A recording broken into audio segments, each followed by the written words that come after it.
Okay, so today we're going to do a deep dive into solitude. Ooh. But we're going kind of beyond, just like peace and quiet. Right. Like a lot of people are familiar with, and the creativity boost and all that. Right. But sure. We're looking at some excerpts from Mariano Ramirez. Okay. He was on the Journey Inside podcast. I see.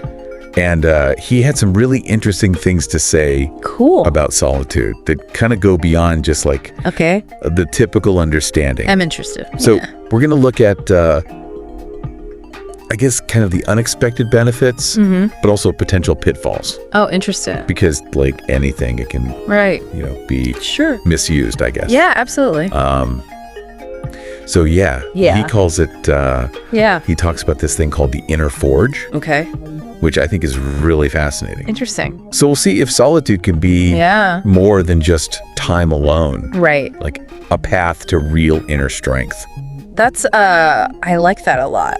I mean, a lot of people, I think, are afraid of solitude. Yeah. And I think one of the things that Ramirez does really well is he acknowledges that fear right off the bat. Correct. He doesn't shy away from the fact that a lot of people find it daunting or unsettling. Yeah. I was definitely one of those people for a long time. Like early in my career especially, it was like any alone time felt like you're missing out. Unproductive. Right. Like I should be out there. Yeah. Networking. Doing something. Yeah. Hustling. Right. Exactly. Gotta be out there. Exactly. Yeah. But so what changed your mind about that? Well, I think reading Ramirez definitely helped. Okay. Because he presents it as this almost paradoxical idea. Okay. Where it's like being alone can actually strengthen your connection to yourself. Right. And in turn to others. Right. So it's not about like cutting yourself off from people. It's not about being a hermit. Yeah. Yeah. And he really differentiates solitude from loneliness. That's important. Yeah. Because you can feel lonely in a crowd. Absolutely. And you can be by yourself and feel perfectly content. Totally. Yeah. He has this one line that really stood out to me. What is it? He says, the fear of being alone is the father of many relationships that never should have been. Ooh, that's a good one. Yeah. Wow. So how do you think that plays out in people's lives? Well, I think what he's getting at is we can be so afraid of being alone that we rush into relationships that aren't good for us. Totally. We take jobs that we hate. Right. We stay in situations that are just because we don't want to be alone. Soul crushing. Yeah. Because the alternative, being alone with ourselves, seems even scarier. Yeah. And so we avoid that. Right. And then we miss out on the self-discovery that solitude offers. Totally. Which is where his concept of the inner forge comes in. Okay, so let's unpack that a little bit. Inner forge.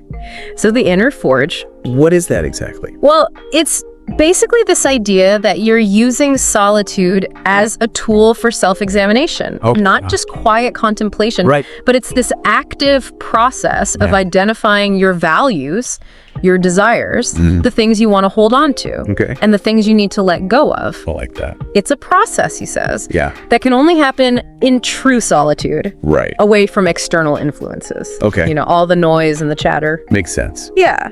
And so through that process, he says you gain the strength to live a bold and passionate life. Right, because once you understand yourself deeply, you're less afraid to pursue what matters. Right. You're not seeking validation from others. You're not bound by their expectations. Right. And so that self-assurance, that's born in solitude, fuels the courage to take risks. Right. To be authentically yourself. Yeah, it's interesting how he brings it back to relationships too. Because it's like, it all things full circle. It's not about like never being in a relationship. Right. It's about being in a relationship from a place of strength.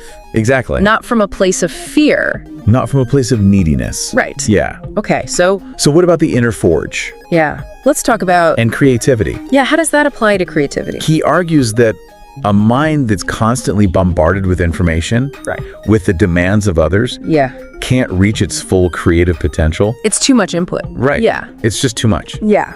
Makes sense. And so solitude provides the fertile ground for new ideas to emerge. So like writers going off to cabins, composers finding solace in nature. Yeah, think of all the artists and innovators throughout history who have spoken about the importance of solitude for their work. A quiet mind, free from distractions, can tap into a deeper well of creativity. So true. Yeah. But you know, it's not all sunshine and roses. Of course not. With solitude. Right.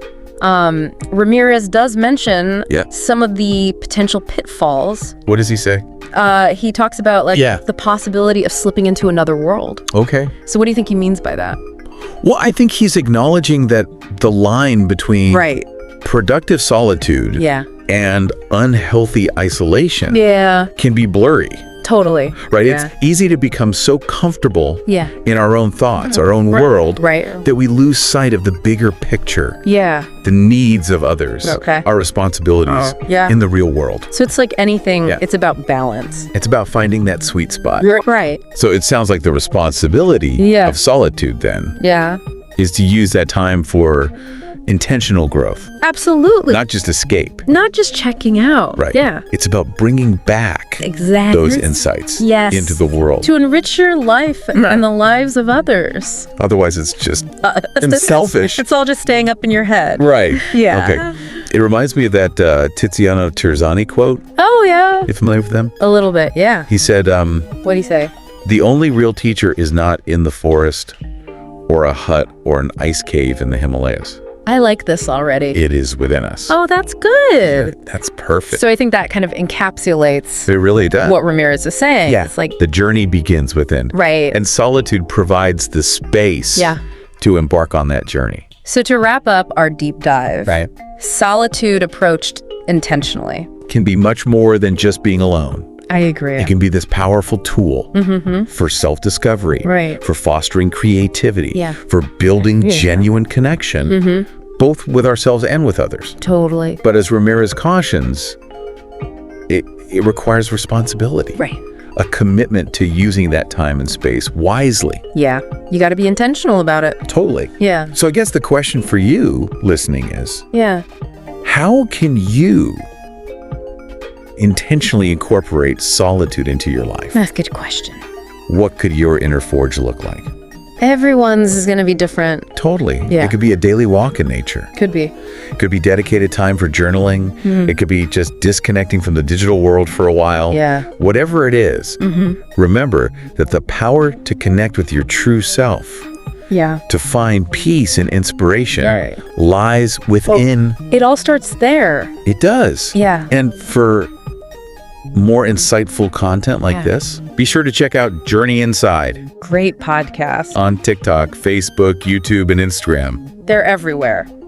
Thanks for joining us for this deep dive. Thanks for having me. Yeah, it was fun. It was a good one. See you, Isaac. See you later.